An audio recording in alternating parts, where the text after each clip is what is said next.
Recent sources indicate that the iPhone 15 series would launch in the third week of September, maybe a day earlier than previously predicted. In comparison to the iPhone 14 series, the new models might bring about major improvements thanks to rumored additions including a USB Type-C connector and the addition of the Dynamic Island feature.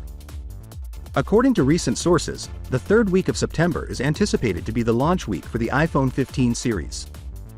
While Apple hasn't yet officially confirmed the precise date or event, Bloomberg writer Mark Gurman claims that the new iPhone models will be shown one day sooner than first anticipated. Gurman's tweet suggests that Apple's annual iPhone launch event might happen on Tuesday, September 12th, rather than the first rumored date of September 13th.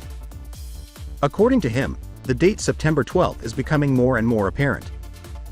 Beginning on September 22nd, pre-orders should be available for the iPhone 15, iPhone 15 Plus, iPhone 15 Pro, and iPhone 15 Pro Max. Also, according to Gurman, Apple's event would be a hybrid format with recorded footage, much to the iPhone 14 launch from the previous year. Pre-orders began on September 9th for the iPhone 14 series, which was introduced on September 7th at Apple's Far Out event. The purported information should be treated with care since Apple has not yet acknowledged the iPhone 15 series.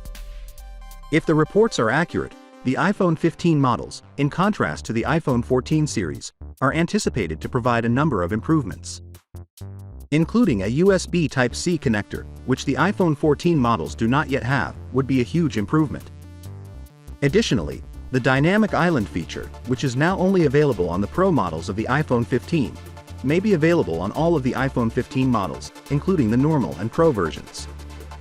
Additionally, it is predicted that the iPhone 15 Pro models would use the Apple A17 Bionic Society, whilst the standard iPhone 15 and the iPhone 15 Plus may use the A16 Bionic processor. The Pro models are rumored to contain 6GB of LPDDR5 RAM and 256GB of storage in the basic model, with the ability to increase storage to 2TB in the top-end model. Finally, what are your thoughts about it? So with that being said, let me know your thought in the comment below, and if you are new here, please subscribe. Peace out.